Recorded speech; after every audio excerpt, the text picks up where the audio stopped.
Boa tarde, queridos alunos da primeira série do ensino médio. Meu nome é Marcone Cabral, sou um dos professores do Centro de Mídias e hoje estarei moderando a aula de vocês. Como a gente tem conversado durante o nosso segundo bimestre, nós estamos trabalhando o tema filosofia e outras formas de conhecimento, como o mito, a cultura, a arte, a ciência e a religião. E para abrilhantar a nossa aula, hoje nós teremos mais uma vez a professora Maria Fernanda Degan, da EFAP, e a nossa Miss Simpatia aqui das nossas aulas. Fê, é com você. Marcone, muito obrigada. Oi, gente. Boa tarde a todos. É um prazer enorme estar com todos vocês aqui de novo, com o Marcone, com todos os alunos, os professores, todo mundo que está acompanhando aí pelo aplicativo, pelo YouTube, pelo Facebook, enfim, sejam todos muito bem-vindos. Para a gente conversar um pouquinho hoje, na nossa aula de filosofia, a gente vai conversar um pouquinho sobre estética, que é um tema que eu tenho certeza que interessa a todos vocês. E acho que a gente pode partir, então, para o nosso primeiro slide, em que eu vou apresentar para vocês, então, os objetivos dessa nossa aula, que são, bom, é um objetivo só, discutir a condição estética existencial dos seres humanos. Essa aula se encaixa no conteúdo de filosofia e outras formas de conhecimento, tais como mito, cultura, religião, arte e ciência. Vamos seguindo, então, para o próximo slide. Os conteúdos da nossa aula, ou seja, o que a gente vai ver hoje? A gente vai tentar, eu disse tentar, chegar a uma definição de estética e a gente vai conversar também um pouquinho sobre a importância do belo e da arte para o ser humano. E aí, eu já quero começar, então, convidando vocês a participarem um pouco com a gente no nosso chat. Vou dar um minutinho para vocês e eu gostaria, se possível, que vocês tentassem responder a seguinte pergunta: o que é estética? Vamos lá? Espero as respostas de vocês no chat e a gente já se encontra.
Obrigado a todos pela participação. A gente agradece muito também a participação do professor Júlio, que se manifestou aqui no nosso chat.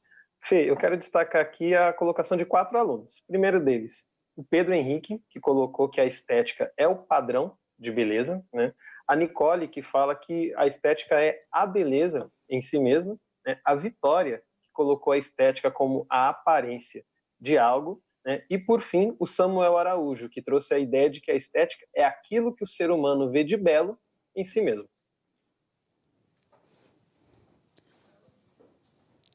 Joia.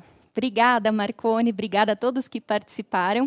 Essas respostas me interessaram muito, porque não só as respostas que o Marcone trouxe para mim como subsídio para a nossa conversa, mas também as respostas que eu consegui dar uma olhadinha aqui no chat, a grande maioria delas trouxe uma palavra que vocês colocaram assim com muita naturalidade, quase como se fosse assim uma pressuposição, quase como se fosse uma coisa óbvia. A maioria de vocês trouxe na resposta à pergunta: o que é estética? A palavrinha belo.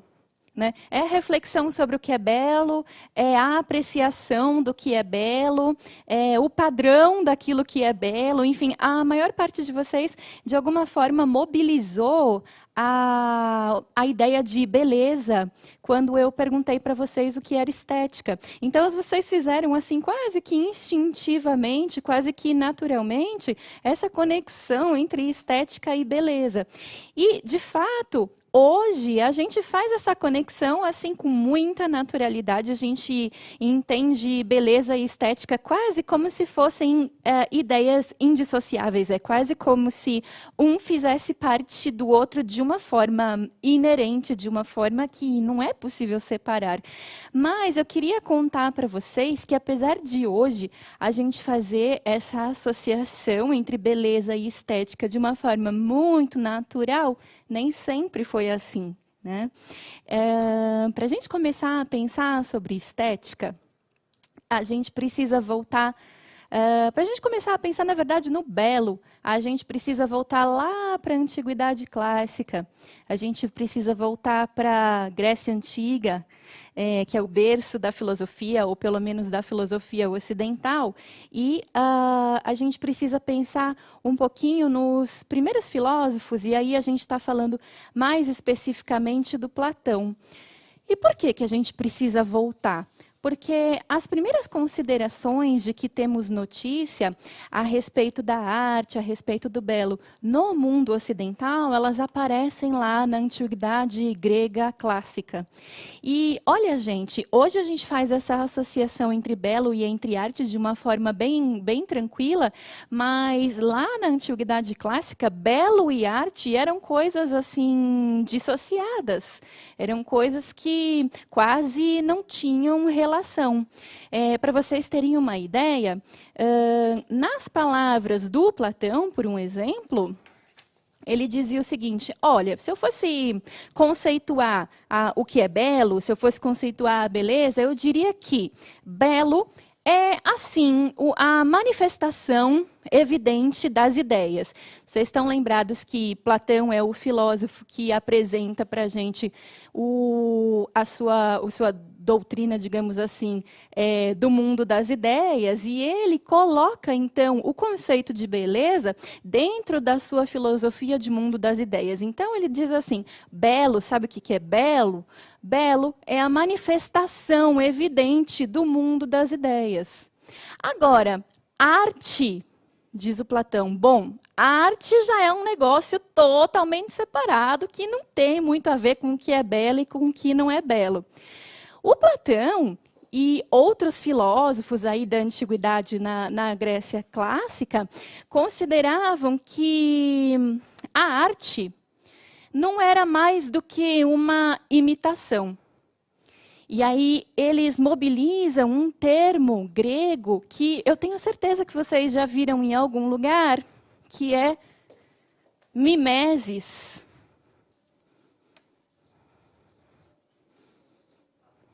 Tá ruim a caneta? Não sei se vocês conseguem enxergar. Eu vou... acho que deu. Então, a mimesis é a imitação, né? Então, eles diziam assim, a característica principal da arte é a mimesis, ela não é mais do que uma imitação. Por um exemplo, diz o Platão, quando um pintor pinta um quadro em que ele reproduz uma paisagem, e aí pode ser, de repente, sei lá, uma paisagem bucólica, muitas árvores, muitas flores, aquela presença imponente, grandiosa da natureza, quando ele pinta esse quadro, a beleza, a arte, não é do pintor, nem da habilidade do pintor. O valor dessa obra não está nas habilidades do pintor. O valor da obra está antes, na própria natureza, que nos apresenta esse espetáculo, né? Ou então, vamos pensar nas tragédias gregas, né? Vocês sabem que os gregos tinham um grande apreço pelo teatro, né? A comédia, o drama, enfim. Se a gente for pensar numa peça, né? Num teatro, uma tragédia grega, a maior parte das tragédias gregas encenavam mitos, né? E aí o Platão diz assim, bom, quando os atores, quando os artistas encenam um mito, o valor disso A arte é imitação, a arte está imitando o que os mitos, na verdade, disseram para a gente. O valor está nos mitos, não está na arte, não está nos artistas. Essa era a ideia do Platão, da arte enquanto imitação. Do Platão e do mundo antigo, de alguma forma mais geral, né? E aí, gente, pensando nisso, nessa ideia da arte, que talvez não tenha tanto valor quanto aquilo que a origina, né? Eu me lembrei de uma discussão que foi colocada por um filósofo francês, um autor francês, né? Na verdade não era um filósofo, chamado Charles Baudelaire. O Charles Baudelaire era um poeta, ele tem uma obra muito famosa, se vocês se interessarem, que se chama Flores do Mal, Les Fleurs du Mal, né? Vocês acham facilmente aí na internet. O Baudelaire, ele é um autor lá do século XIX e ele tem um determinado momento da vida dele em que ele começa a pensar sobre a fotografia. E aí, eu vou ler para vocês um trechinho da crítica que o Baudelaire faz à fotografia. Mas eu já adianto que alguns de vocês vão ficar bem irados com essa crítica.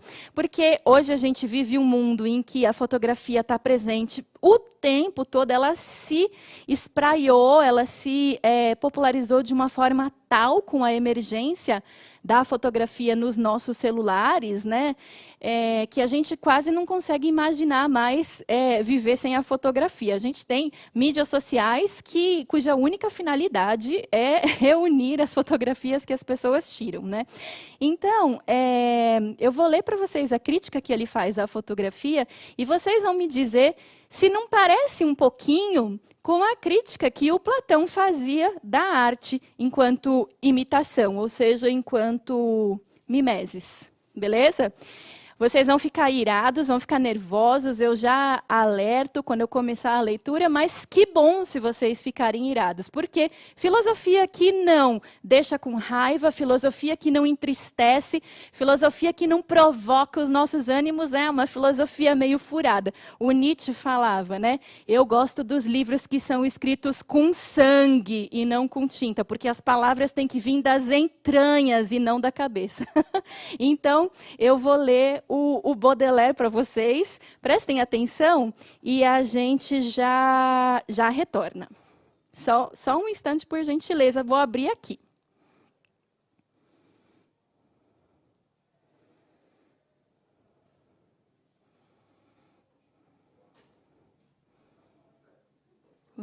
Vamos lá. Na verdade, estava aberto, mas o celular acabou fechando sozinho. Então, eu estou reabrindo aqui para compartilhar com vocês, tá?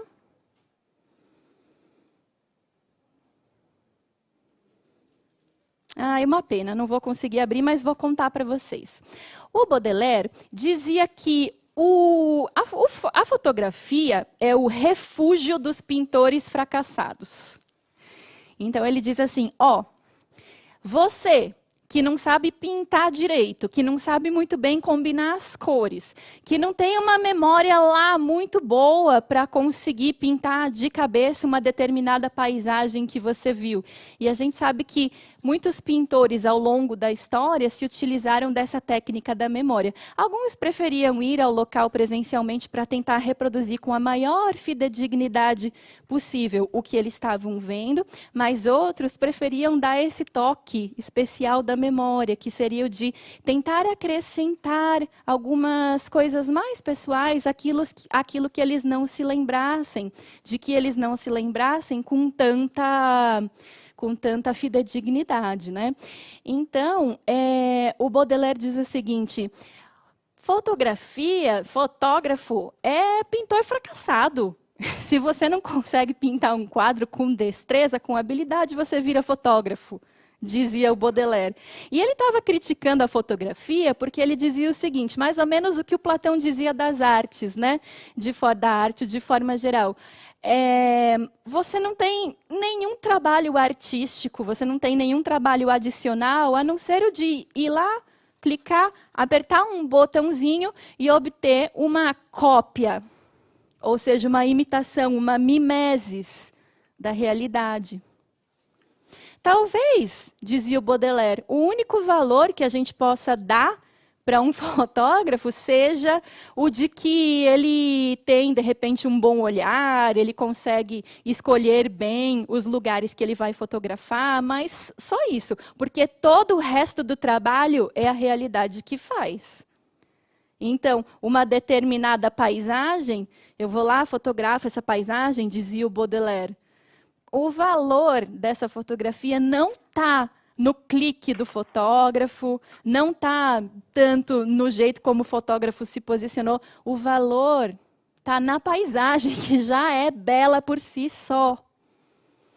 Então, essa é a crítica que o Baudelaire faz à fotografia e que eu encontro alguma semelhança. Claro, o Baudelaire é um moderno, né? Ele está escrevendo no século XIX, são séculos que separam o Baudelaire lá dos gregos da Antiguidade Clássica, mas eles têm alguma semelhança no sentido de entender que, às vezes, a arte pode ser meramente uma imitação e que o valor, então, reside naquilo que é imitado e não tanto na imitação, certo? Então, só para vocês entenderem que, olha só, quando vocês me respondem na pergunta o que é estética, quando vocês me respondem é o estudo do belo, é a apreciação do belo, é a fruição do belo, quando vocês me respondem isso, fazem essa conexão quase automática com a beleza, eu só queria que vocês entendessem que nem sempre foi assim. Na Antiguidade Clássica, não tinha, essa conexão não existia. E aí vocês vão me dizer, nossa, Pro, mas se nem sempre essa conexão existiu, da onde que veio isso? Como que hoje a gente faz essa associação?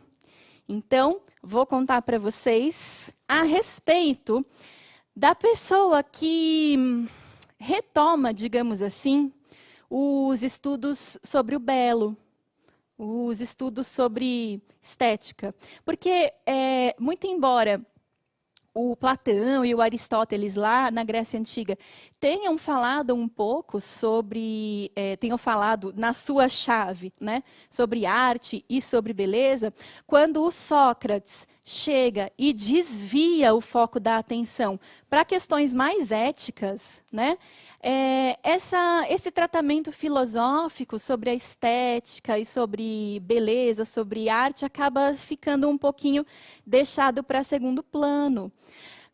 Havia um certo preconceito da filosofia em relação à arte, né? Considerava-se que a arte ou o belo, enfim, eram espécies de subtemas dentro da filosofia, porque elas elas adviriam de algum lugar que não era propriamente a racionalidade, que não era propriamente do intelecto. E durante muito tempo a filosofia se fiou na ideia de que, olha só é objeto filosófico o que é racional, o que é próprio do intelecto humano. Então, assim, a arte, o belo, essas discussões ficaram durante muito tempo relegadas a segundo plano. Só lá no século XVIII que um educador e filósofo alemão chamado Baumgarten, e aí a gente pode ir então para o nosso próximo slide, por gentileza, para vocês, se quiserem anotar o nome, né?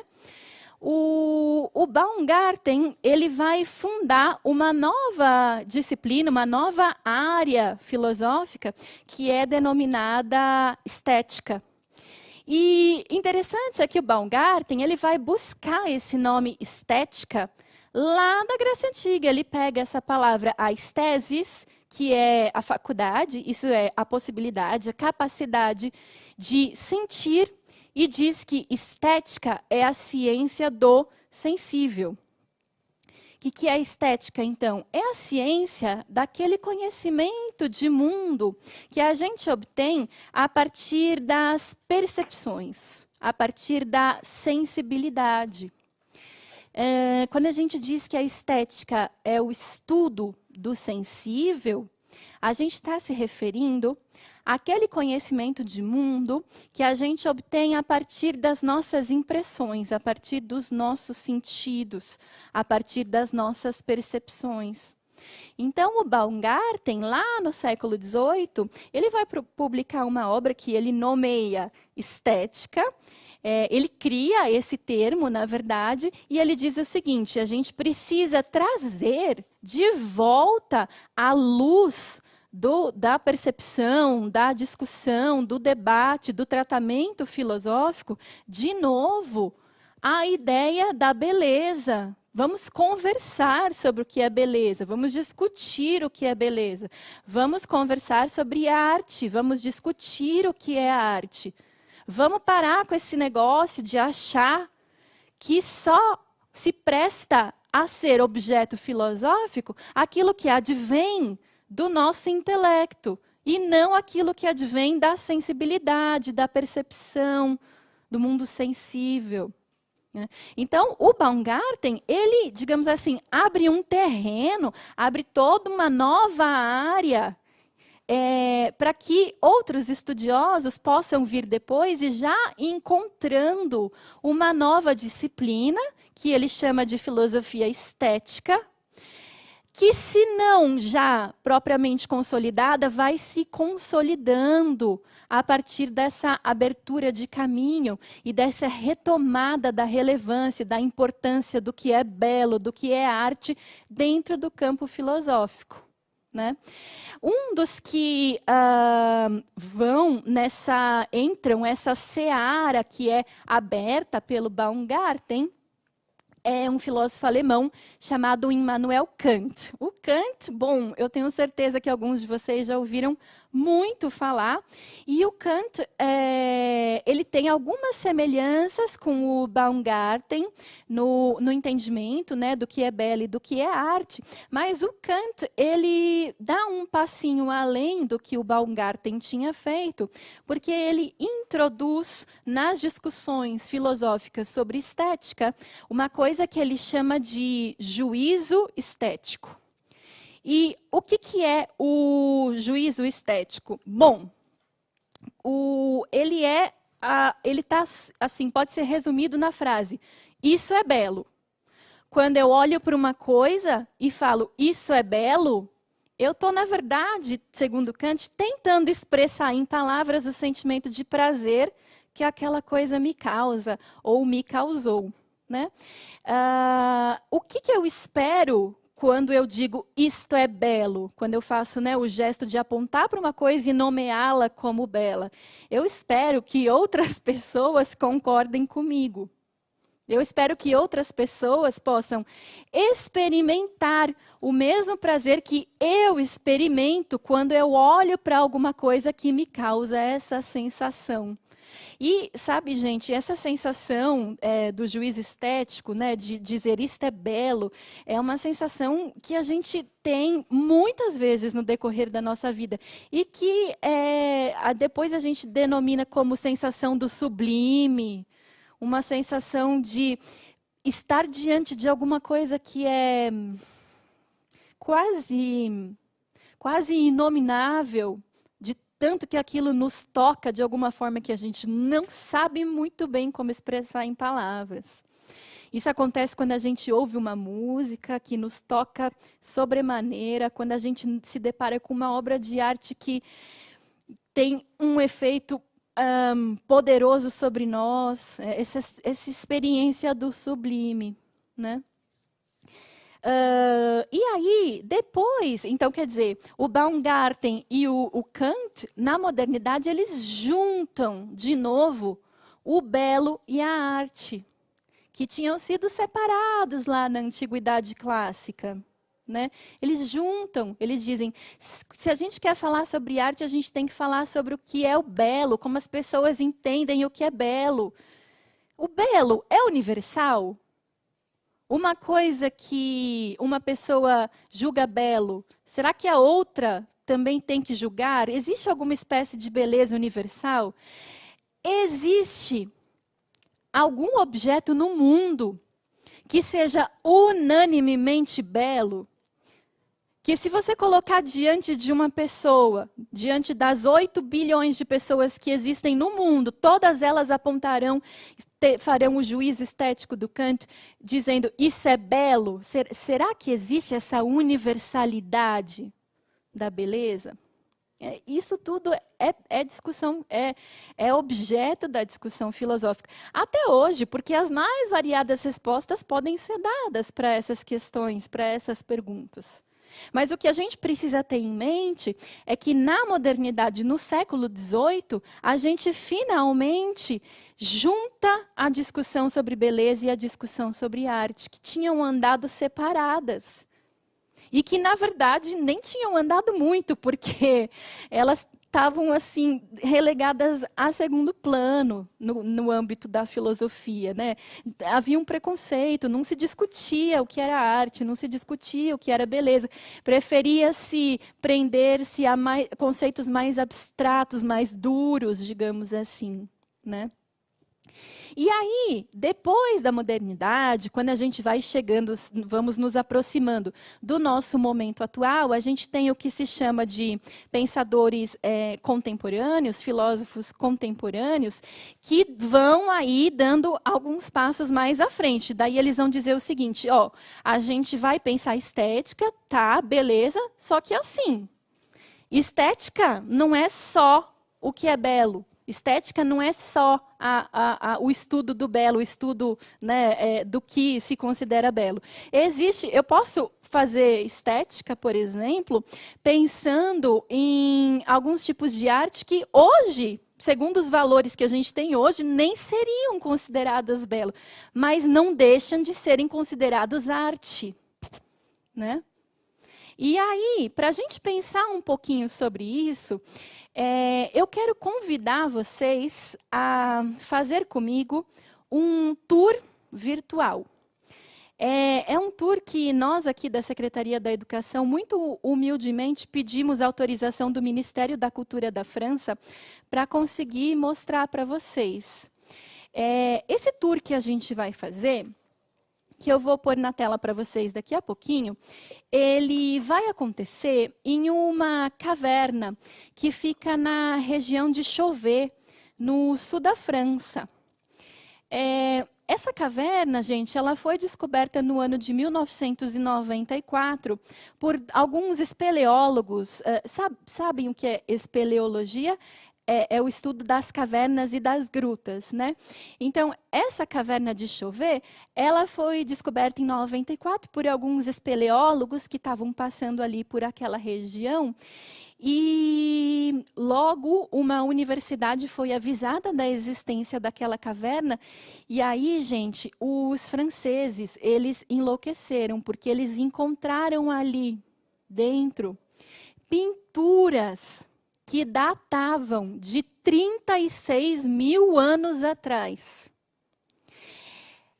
Para os franceses, foi um furor, foi uma sensação similar à que eles tinham sentido muito tempo antes, em 1942, quando eles tinham descoberto uma caverna chamada Lascaux. Em Lascaux, eles acharam pinturas rupestres datadas de 17 mil anos atrás. Naquela época, eles já tinham ficado alvoroçados. Agora, vocês imaginem o que eles não sentiram quando descobriram Chauvet.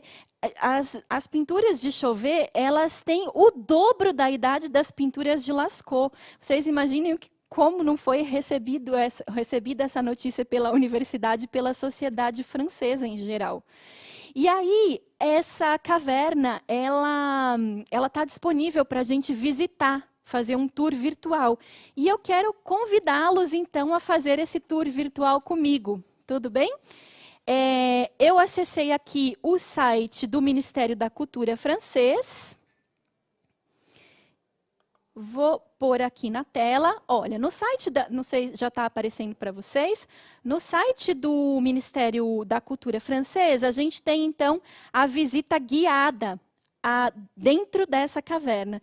E, gente, olha, eu quero convidar vocês a fazer essa visita comigo, tendo uma postura assim, entendendo o que a gente vai ver, o que a gente vai fazer, que requer uma postura quase de reverência a isso que a gente vai assistir agora, né?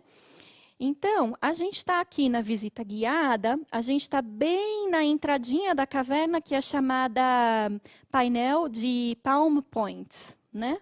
Ou Point, talvez, como os franceses falariam. Se a gente entrar um pouquinho mais na caverna, a gente vai chegar na primeira sala, que é chamada de Sala dos Cavalos Amarelos. Por que ela é chamada assim? Porque nessa sala tem 3 pequenas cabeças de cavalo. Elas têm 6 centímetros de altura, são 2 amarelas, uma vermelha.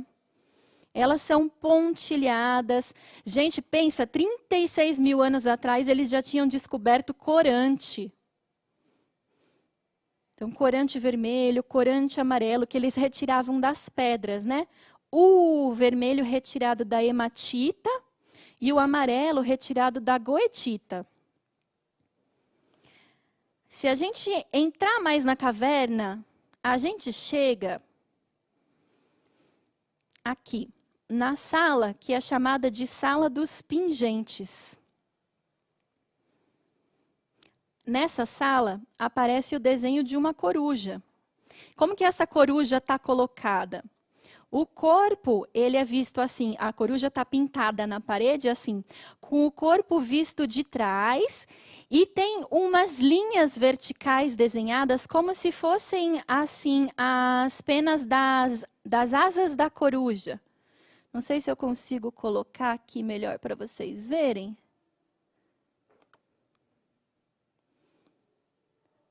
Nessa imagem pequenininha que eu estou aqui que eu estou apresentando aqui para vocês, aparece um urso.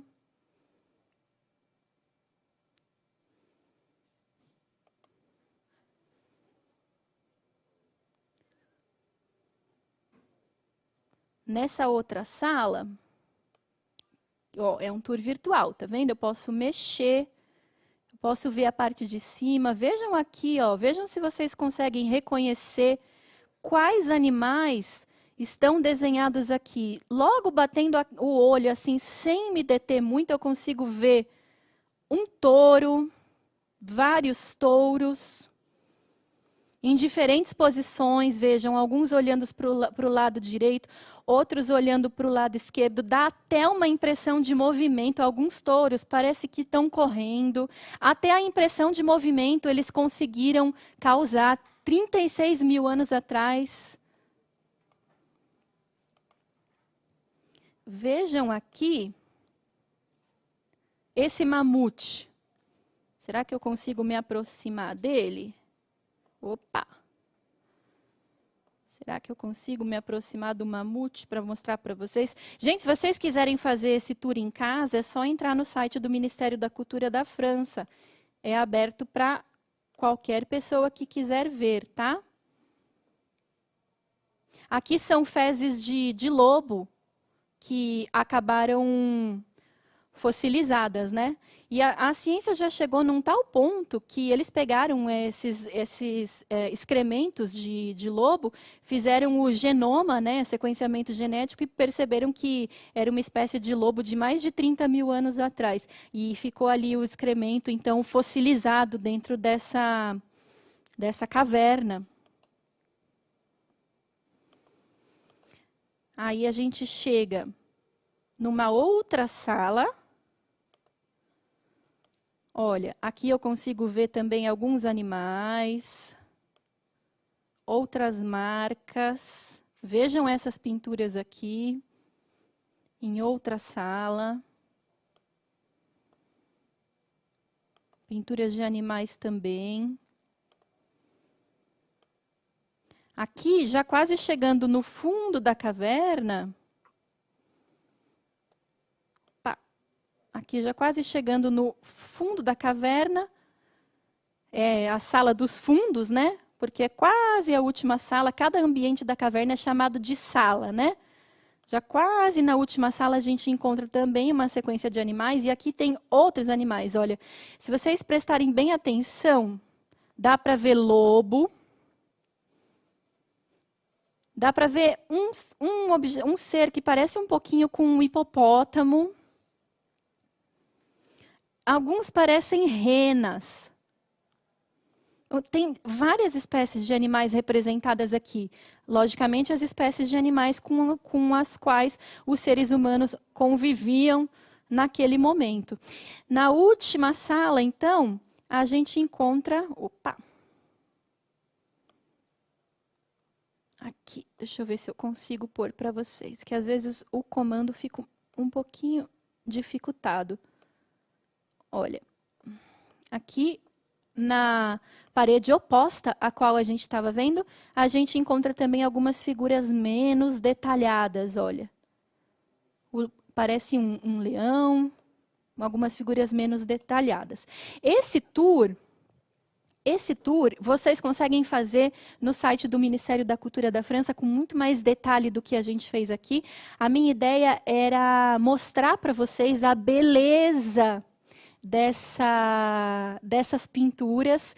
E para a gente pensar um pouquinho o seguinte, que o ser humano nem sempre pensou, nem sempre tentou criar teorias ou filosofar sobre a arte, isso é verdade.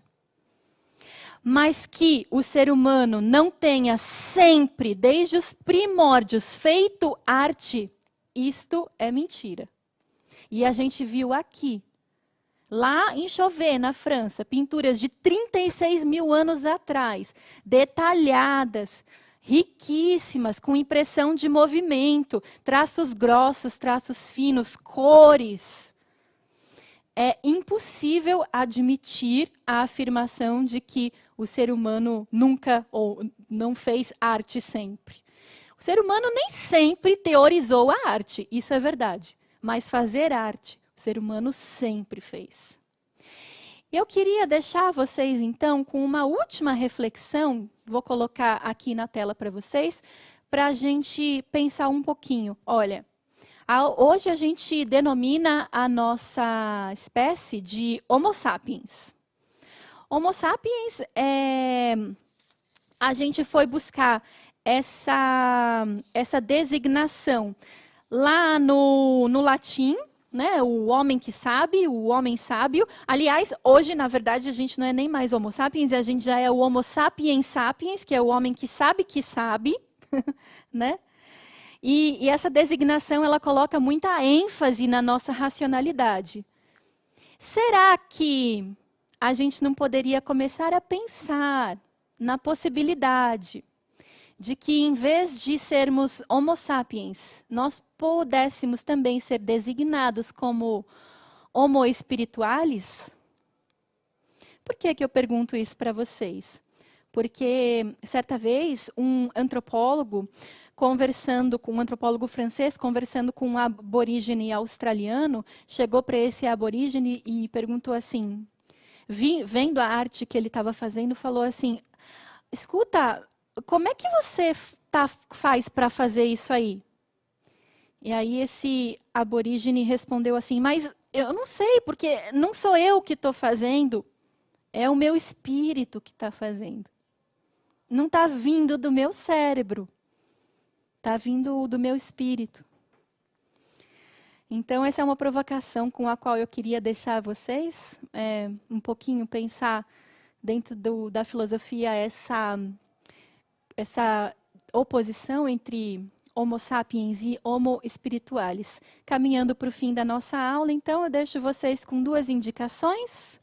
Uma é do documentário que um grande diretor alemão chamado Werner Herzog fez Fitzcarraldo, fez Enigma de Caspar Hauser, um grandíssimo diretor. Ele se interessou pela história da caverna de Chauvet, fez um documentário que segue aí para vocês, chama Caverna dos Sonhos Esquecidos, é de 2011. E para quem quer saber um pouquinho mais sobre história da arte, eu deixo aí um excelente livro do Ernest Gombrich, de 1950. Para encerrar, liçãozinha de casa, atividade de casa para vocês fazerem. Uma questão para vocês tirarem print ou foto da tela e tentarem responder aí em casa, beleza? 10 segundinhos para printar. E eu vou me despedindo de vocês com muito prazer, com muita honra de ter podido ter estado com vocês. E passo a palavra para o nosso amigo Marconi. Muito obrigado, gente, pela interação de todos vocês. Não sei se vocês repararam, eu coloquei aí no chat o link dessa visita que a professora Maria Fernanda nos proporcionou. Então, aqueles que têm condições, vocês podem clicar e fazer essa visita depois com muito mais calma. Quero mandar um abraço aqui para a Ana Carolina também, que nos relembrou que esse tema foi trabalhado na aula de português. E assim a gente percebe a interdisciplinaridade da nossa escola, da nossa secretaria. Um abraço e até a nossa próxima aula.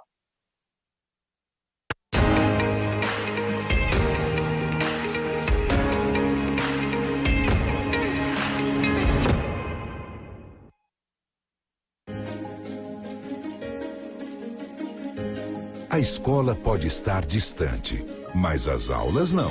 Por isso, o governo de São Paulo criou um aplicativo online de aulas com chats para todos os estudantes da rede pública de ensino durante a quarentena. O acesso à internet é gratuito e você ainda pode assistir às aulas ao vivo nos canais digitais da TV Cultura. Baixe o aplicativo e estude.